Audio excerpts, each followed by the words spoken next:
예, 소개받은 아콘소프트의 우광택 상무입니다. 지금 점심 식사 바로 이후에 첫 번째 시작하는 세션인데요. 이 시간에 여러분들을 편안한 꿈나라로 모시게 될지 아니면 클라우드 네이티브라는 세계로 안내를 하게 될지 제가 한번 최대한 노력을 해서 결과를 만들어 보겠습니다. 저희 아콘소프트는 클라우드 네이티브 기술을 연구 개발해온 게 2016년부터인데요. 그때부터 지금까지 저희가 쌓아온 어떤 경험과 여러 가지 고민들을 바탕으로 해서 클라우드 네이티브에 대한 저의 생각을 오늘 한번 풀어보겠습니다. 오늘 참석하신 분들한테 이 클라우드 네이티브가 무엇이냐고 묻는 것은 어찌 보면 매우 어리석은 질문일 겁니다. 당연히 클라우드 네이티브가 무엇인지 잘 알고 계실 거고요. 또 실무에서 직접 구축과 운영을 해보신 분들도 많이 있을 거라고 생각합니다. 하지만 이거를 어떻게 활용하는지 기술적으로 아무리 잘 알고 있다고 하더라도 IT에 대한 이해가 상대적으로 부족할 수밖에 없는 관리자분들이나 의사결정자분들하고 클라우드 네이티브 도입과 확대에 대해서 소통하는 데는 많은 어려움이 있을 겁니다. 특히 클라우드와는 어떤 차이가 있느냐라는 또 질문과 설명으로 이어지게 되면 정말 이야기가 길어지게 되겠죠. 그래서 이번 세션에는 클라우드 네이티브라는 것이 IT에서 어떤 역할을 하는지, 왜 그렇게 중요한 건지, 클라우드와는 어떻게 다른 건지 기술적인 내용은 최대한 빼고 설명해 보려고 합니다. 보시는 화면은 클라우드 네이티브 기술을 이끌고 있는 CNCF 홈페이지에 있는 클라우드 네이티브에 대한 정의입니다. 빠르게 읽어보시면 알겠지만 클라우드와의 어떤 명확한 차이가 있는지에 대한 설명이 전혀 없고 클라우드 네이티브 기술에 대한 설명만 있습니다. 현대적인 클라우드 환경에서 확장성 있는 어플리케이션을 배포 운영하기 위해 쓰인다. 그리고 그 기술로는 컨테이너, 서비스 메쉬, 마이크로 서비스, 불변의 인프라, 선언적 API 등이 있다라고 되어 있습니다. 여기서 클라우드 네이티브에 대한 정의가 필요한 건데 새롭게 등장한 여러 가지 낯선 용어들로 인해서 이것을 다 이해하기 전에는 클라우드 네이티브에 대해서 이야기가 굉장히 어렵습니다. 또 꼬리에 꼬리를 무는 용어 해석으로 언제까지 이어질지도 모르겠습니다. 그러면 공공부문의 클라우드 네이티브 도입을 지금 주도하고는 역할을 맡고 있는 니아에서는 어떻게 정의하고 있는지도 보겠습니다. 밑줄 친 표현을 보면 클라우드의 장점을 최대한 활용한다고 합니다. 이걸로 설명이 충분할까요? 클라우드의 장점이 무엇을 가리키는지도 모르겠고 어떻게 활용하겠다는 건지 그걸 해서 무엇에 쓰이는지 이야기는 쉽지 않습니다. 이 설명으로도 만족스럽지가 않을 것 같은데요. 그러면 클라우드를 시작한 클라우드의 선두주자 AWS의 설명을 보겠습니다. 여기에는 클라우드 네이티브와 클라우드 네이티브 테크놀로지를 구분해서 설명해 놓고 있습니다. 클라우드 네이티브란 클라우드 환경에서 현대적인 어플리케이션을 빌드, 배포, 관리하는 소프트웨어 접근법이다라고 되어 있고요. 클라우드 네이티브 테크놀로지는 그것을 구현하기 위해 사용하는 도구와 기술이다라고 되어 있습니다. 제가 봤던 것 중에서 가장 설명이 잘 된 것으로 보이지만 아직 이쪽 부분에 익숙하지 않은 분들에게는 여전히 아리송한 외계어 같이 느껴질 뿐입니다. 용어의 정의만으로 무엇을 명확하게 이해시킨다는 것이 정말 어려운 일인 것 같습니다. 하지만 그 기술이 등장하게 된 배경을 이해하고 나면 앞서 보았던 세 가지 정의가 모두 좀 더 명확하게 와닿게 될 것입니다. 우리 IT 기술이 발달하면서 비즈니스에서 IT 역할과 비중은 점점 커져왔습니다. 특히 90년대 후반 이후로 온라인, 모바일, 글로벌 이 세 가지 키워드를 비즈니스와 사회의 변화를 이끈 핵심 요인으로 꼽을 수 있는데요. 특히 비즈니스에서 IT 역할과 비중이 한층 커지게 되는 계기가 이 세 가지 요소라고 할 수 있겠습니다. 이런 경향이 심화될수록 비즈니스는 IT에게 점점 더 많이 의존하고 더 많은 것을 요구하게 됩니다. 비즈니스의 변화는 곧바로 IT 부서에 많은 과제를 던져주게 됩니다. 해야 할 일이 많아지니 모든 것을 빠르게 해야 됩니다. 새로운 서비스도 빠르게 출시해야 합니다. 더욱 자주 끊임없이 업데이트해야 합니다. 그러는 와중에 서비스는 24시간 멈춰서는 안 되고 갑작스럽게 트래픽이 늘어났다가 줄어들어도 신속하게 대응할 수 있어야 합니다. IT가 해야 할 일들이 정말 많아졌습니다. 모든 일들이 그러하듯이 할 일이 많아졌을 때 가장 먼저 하게 되는 대응은 늘 해오던 대로 기존 방식을 유지한 채 투입을 늘려보는 겁니다. 야근도 해보고 주말에도 일하고 그래도 안 되면 사람도 더 뽑습니다. 사람도 늘어나고 IT 인프라도 더 늘리고 또 그 사람들이 일할 수 있게 이런저런 도구들도 자꾸만 도입하게 됩니다. 그런데 이런 접근법은 처음에는 성과를 보이겠지만 결국에는 한계가 드러납니다. 시스템 관리와 업무가 복잡해지고 오류가 늘어나고 오류를 처리하는데 시간도 많이 늘어납니다. 오류를 줄이기 위해서 절차는 더욱더 세밀해지고 더욱 복잡해집니다. 일 처리하는 시간이 오히려 더 지연되는 결과로 이르게 됩니다. 기존 방식으로 투입량을 늘린 것만으로 개선의 어떤 한계가 보일 때 비로소 기술의 혁신이 등장하게 됩니다. 이전에 없었던 새로운 방식으로 말이죠. 그러면 IT의 어떤 부분에서 혁신을 만들어낼 수 있을까요?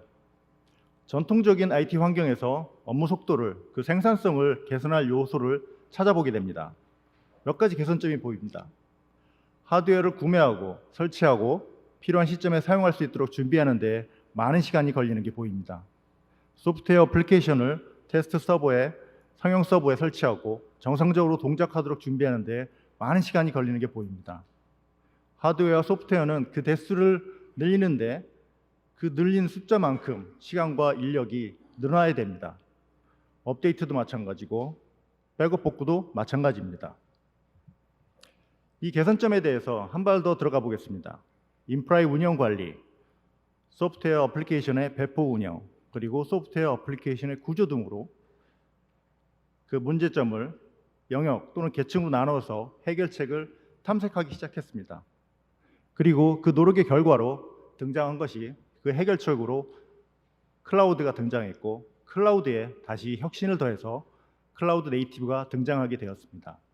그럼 지금부터 클라우드는 그러한 혁신에서 어떤 변화를 가져왔는지, 클라우드 네이티브는 그런 혁신에 어떤 변화를 가져왔는지 각각 알아보겠습니다.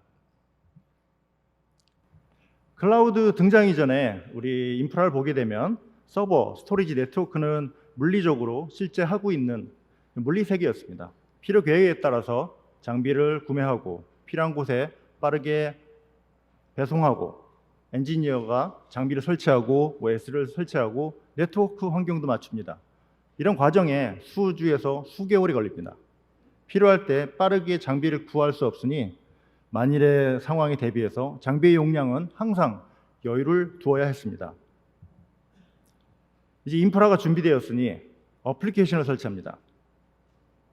어플리케이션마다 설치 방법은 어플리케이션의 구조와 구성하고 있는 구성품에 따라 설정에 따라 모두 다릅니다. 하나의 표준화되어 있는 방법이 있지 않습니다. 또한 어플리케이션은 항상 다른 어플리케이션과의 충돌 문제가 있습니다. 한 어플리케이션이 사용하는 라이브러리, 바이너리, 네트워크, 디스크 등의 여러 가지 자원들을 다른 어플리케이션도 같이 사용하게 되면 충돌이 발생할 가능성이 매우 높습니다. 이렇게 충돌이 발생하면 그 원인을 찾는 것도 굉장히 어렵습니다. 그래서 보통의 어플리케이션은 이 어플리케이션들 간의 충돌 문제를 막기 위해서 각각 전용 서버를 독점적으로 사용하는데 또 이 때문에 발생하는 서버 자원의 낭비도 적지 않습니다. 그럼 이번에는 어플리케이션의 구조를 알아보겠습니다. 기존의 어플리케이션은 많은 기능들을 하나로 뭉친 구조, 요즘 말하면 모놀리식으로 되어 있죠. 각각의 기능들을 성능이나 효율의 목적으로 밀접하게 결합되어 있습니다. 리더의 통제 아래 개별 기능들은 새로 추가되고 수정되는 그런 구조입니다. 규모가 작을 때는 이게 굉장히 효율적이 되겠지만 기능들이 늘어나게 되면 늘어날수록 결합은 더 복잡해지고 운영은 쉽지 않은 상태가 됩니다. 밀접하게 결합된 구조로 인해서 어느 한 부분에서 발생한 장애는 전체 시스템의 장애로 이어지게 됩니다. 장애의 원인을 파악하고 수정하는 데 많은 시간이 걸립니다. 문제가 되는 부분이 다른 부분에 끼치는 영향을 모두 살펴봐야 되니까요. 이제 문제를 찾아서 수정하고 업데이트하려고 합니다. 부분을 교체하기 위해 시스템 전체를 교체해야 합니다. 시스템을 중단해야 할 수도 있습니다. 업데이트가 실패라도 한다면 일은 더욱더 복잡하게 꼬이게 됩니다. 신규 기능을 추가하는 경우도 마찬가지입니다.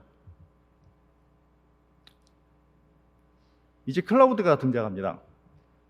어플리케이션 인프라를 물리 세계에서 가상화의 세계로 변신하게 됩니다. 가상화를 단순히 물리 서버를 효율적으로 나눠서 사용하는 것으로 이해하시는 분들도 많이 있는데요. 그런 것보다는 물리적으로 사람이 해야 됐던 일들을 가상화라는 소프트웨어로 물리적인 장치를 가상화해서 엔지니어가 아니라 소프트웨어 명령어로 자동으로 생성, 삭제, 교체하는 작업을 할 수 있게 된다는 점입니다. 그래서 인프라가 필요한 시점에 이 물리적인 자원을 필요한 만큼 나누어서 즉시 사용할 수 있게 된다는 점이 더 중요한 점이 되겠습니다. 클라우드 이전에는 필요한 장비를 구입해서 설치하는 데만 수주에서 수개월이 걸렸습니다. 클라우드 기술이 나타나서 이 일들이 수분에서 늦어도 몇 시간이면 해결되는 그런 혁신으로 이어지게 되었습니다. 그러면 클라우드가 등장하고 나서 어플리케이션의 배포는 어떻게 바뀌었을까요? 물리 서버에서 가상 서버로 바뀌었죠. 어플리케이션을 설치 배포하기 전 단계의 작업이 줄었습니다. 서버를 할당받고 OS를 설치하고 준비하는 과정이 짧아졌습니다. 하지만 그 이상은 아니죠. 어플리케이션 설치와 배포가 근본적으로 바뀐 것은 없습니다. 그래도 클라우드 기술을 서버를 가상화해서 소프트웨어로 다룰 수 있으니 어플리케이션 배포에 최대한 어떻게든 이용해보자라는 생각이 나타납니다. 가상 서버 이미지를 만들 때 OS뿐만 아니라 아예 어플리케이션까지 이미지에 집어넣어서 만들어버립니다. 서버 자원이 좀 낭비된다고 하더라도 설치, 증설에 소요되는 시간을 줄이고 수작업으로 인한 반복적인 에러 가능성도 줄여버립니다. 클라우드 기술은 소프트웨어 구조의 변화까지 이어지게 되었습니다. MSA, 즉 마이크로 서비스 아키텍처가 등장합니다. 기존처럼 하나로 뭉쳐진 구조가 아니라 여러 개로 나누어진 기능들이 서로 간의 네트워크 협력을 통해서 서비스를 이뤄나가는 모습입니다. 이런 구조에서 부분의 장애는 전체 시스템을 위태롭게 하지 않습니다. 장애의 원인 파악이 쉬워집니다. 전체 시스템에 영향을 줄이고 부분을 교체할 수 있게 됩니다. 그런데 이게 말만 그렇지 잘 만들었을 때만 그렇다는 겁니다. 이렇게 만들기 위해서는 정말 많은 노력이 들어가야 됩니다.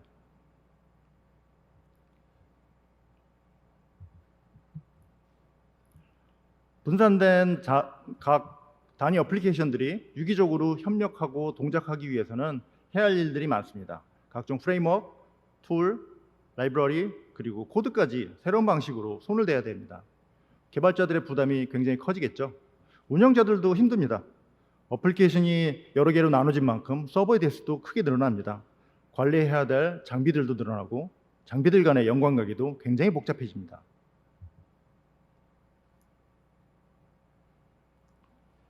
이제 클라우드 네이티브가 등장합니다. 클라우드 네이티브의 핵심 기반 기술인 컨테이너가 등장했거든요. 컨테이너를 기반으로 하는 플랫폼이 등장하게 됩니다. 어플리케이션을 표준화된 방법으로 패키지해서 배포할 수 있게 되었습니다. 어플리케이션이 달라도 배포하는 방법이 동일해집니다.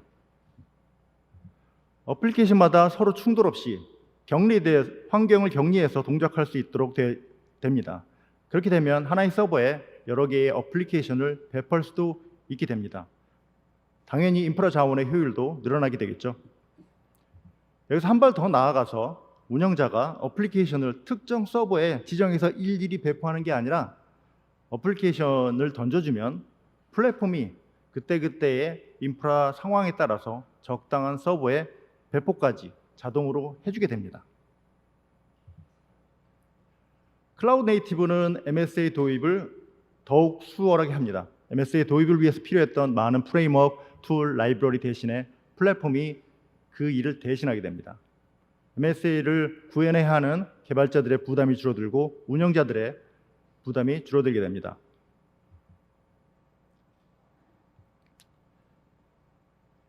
요약하자면 인프라 운영은 인프라가 가상화되어서 소프트웨어로 다룰 수 있도록 바뀌었습니다.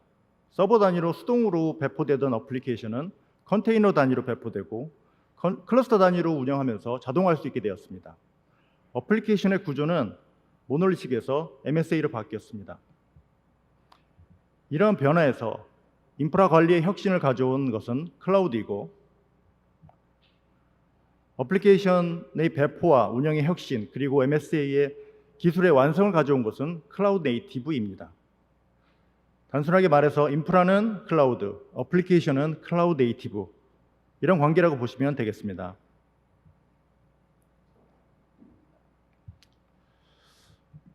우리가 동일한 것을 관점을 바꿔서 살펴보면 좀 더 입체적으로 훨씬 더 잘 이해할 수 있는데요. 지금까지 클라우드와 클라우드 네이티브의 역할을 계층적으로 또는 업무 영역적으로 구분해서 나눠봤다면 이번에는 소프트웨어 공급망이라는 관점에서 한 번 더 살펴보겠습니다.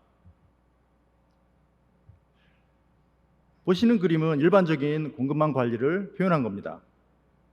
사업적인 아이디어로 상품을 만들어서 소비자에게 전달되는데 여러 가지 단계별 과정이 유기적으로 돌아갈수록 사업이 잘 되겠죠. 제품을 기획하고 개발하고 테스트해봐서 좋으면 생산하고 유통을 시킵니다. 제품 개발을 위한 원료도 저렴한 비용으로 원활하게 공급해야 되겠죠. 유통되기 시작한 제품들은 소비자에게 빠르게 배송되고 시장 반응에 따라서 취소, 반품, 교환을 빠르게 해줘야 됩니다. 물건이 모자라면 다시 또 생산을 늘려서 부족함이 없도록 해야 되겠죠. 소프트웨어 개발도 이와 동일합니다. 여기선 소프트웨어 어플리케이션이 고객에게 전달되는 제품이 될 겁니다. 설계, 개발, 테스트를 거쳐서 상용에 배포를 함으로써 고객에게 전달됩니다. 시기에 맞춰 하드웨어를 주문, 공급해서 어플리케이션 설치를 해줘야 됩니다. 배포된 어플리케이션에 문제가 발생하면 빨리 오류를 수정하거나 업데이트가 실패하면 원래대로 돌려놓거나 많은 트래픽이 생기면 하드웨어 증설부터 해야 됩니다. 이런 방식이 10년, 20년간 문제가 없었어요. 하지만 비즈니스의 변화가 일어남에 따라서 이 사이클들이 점점 빨라지게 되는데 그전에는 워낙 당연한 것이고 별 문제가 아니라고 생각했던 것들이 이제는 문제점으로 해결해야 될 과제로 드러나게 됩니다. 하드웨어를 공급하고 설치하는 데 시간이 많이 걸리고 있었네요. 소프트웨어를 설치하는 데 시간이 엄청 많이 걸립니다. 개발 장비에선 별 문제 없이 동작하는 소프트웨어가 상용 장비만 가면 이상합니다. 인프라 환경이 뭐가 안 맞든 어플리케이션 버전이 안 맞든 하는 문제겠죠. 이제 클라우드가 나섭니다. 하드웨어 공급과 설치의 문제를 해결합니다. 수개월의 시간을 수분까지 단축합니다. 하지만 여전히 소프트웨어 설치의 문제, 시스템 간 소프트웨어 불일치의 문제는 남아 있습니다. 그리고 가장 많은 시간을 잡아먹던 하드웨어 문제가 클라우드로 해결되고 나니 서버 운영과 관련돼서 늘상 당연하게 생각해오던 백업, 복구 등의 운영 작업들이 수작업이 아니라 자동화를 할 수 있는 방법을 생각하게 됩니다. 그래서 클라우드 기술을 좀 더 활용해 봅니다. 가상 서버에 어플리케이션까지 포함시켜서 하나의 이미지로 만들고 개발단에서 만들어진 이미지는 수정 없이 테스트 또 배포 상용으로 전달돼서 소프트웨어 불일치 문제가 해결됩니다. 서버 증설, 소프트웨어 업데이트 복구도 마찬가지로 VM 이미지를 바탕으로 자동화를 구현했습니다. 다 해결이 됐나요? 여기서 혁신은 또 멈추지 않았습니다. 새로운 문제가 또 눈에 걸리는 거죠. 가상머신 이미지가 너무 덩치가 큰 겁니다. OS까지 포함된 거니 기본적으로 수기가에 이릅니다. 수기가바이트에 이르겠죠. 뭐 하나 고치려면 수기가의 이미지를 새로 만들어야 됩니다. 만든 이미지를 또 각 단계별로 이동하는데도 이 사이즈가 너무 큽니다. 게다가 이 VM 기술은 업체마다 서로 다른 기술을 사용하는, 서로 호환이 안 되는 비표준화의 문제가 있습니다. 드디어 클라우드 네이티브가 등장합니다. VM 이미지 대신에 컨테이너에 어플리케이션을 담습니다. 더 작은 자원을 사용하고 이 전체 흐름이 더욱 빨라지게 됩니다. 자동화 역시 컨테이너 기반으로 새롭게 개편됩니다. 심지어는 베어메탈, 즉 가상화를 사용하지 않더라도 이 기술이 사용 가능해집니다. 게다가 이 기술은 VM과 달리 업계의 표준 기술이 됩니다. 그럼 여기서 멈출까요? 더 빠른 속도를 원하겠죠. 기존에 만들었던 소프트웨어 컴포넌트를 재활용하는 것으로 이어집니다.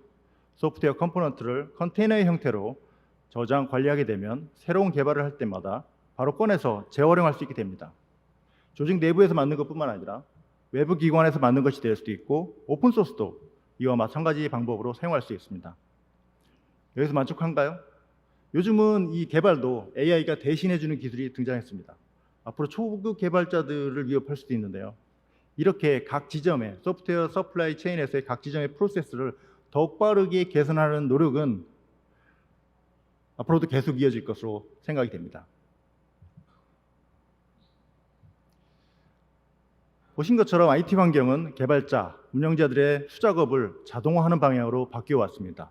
하드웨어를 딜리버리하고 디플로이하는 과정을 자동화로 바꿔왔고 소프트웨어를 딜리버리하고 디플로이하는 과정을 자동화로 바꿔왔습니다. 그런 과정에서 등장한 기술이 바로 클라우드와 클라우드 네이티브입니다.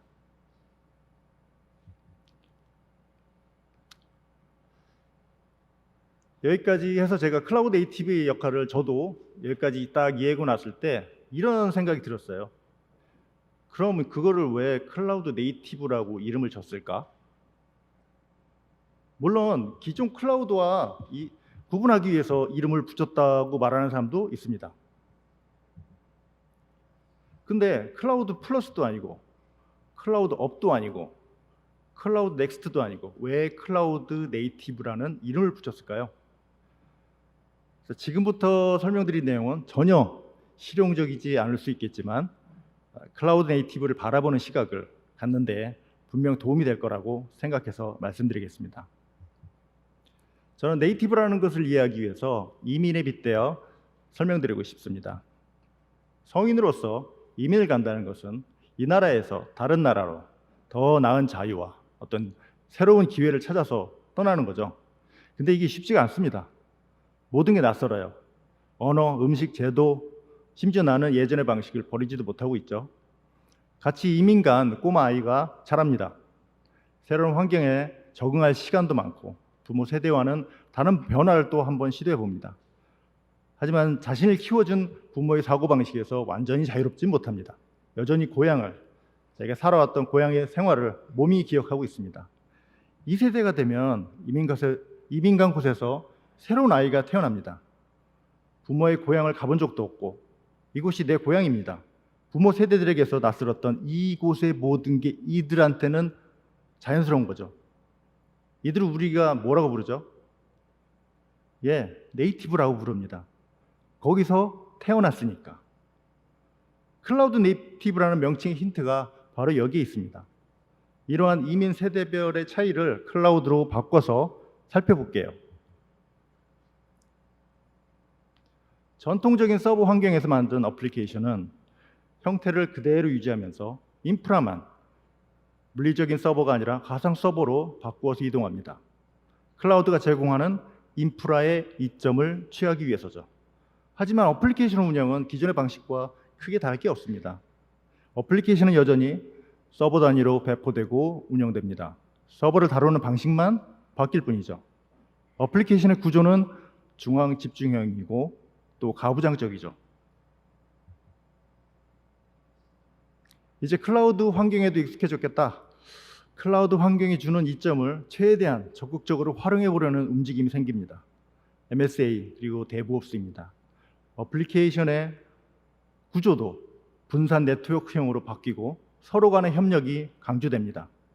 서버가 물리 서버에서 가상 서버로 바뀌어 API에 의해 다뤄지고 프로그램으로 자동화됐지만 여전히 서버를 기준으로 어플리케이션을 운영하는 방식에는 변함이 없죠.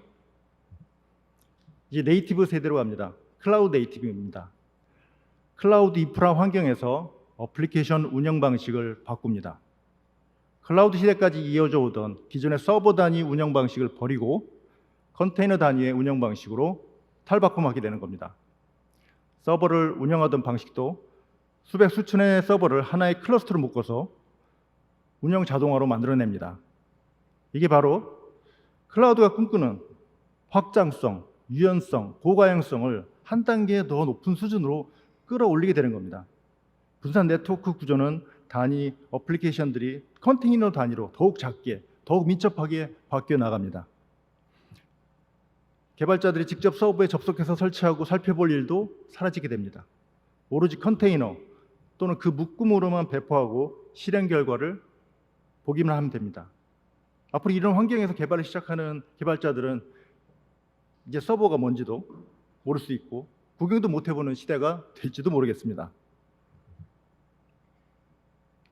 정리하면 클라우드 네이티브란 클라우드라는 새로운 인프라 환경에서 새롭게 태어난 어플리케이션 그리고 그 어플리케이션의 배포 운영 방식을 가리킵니다.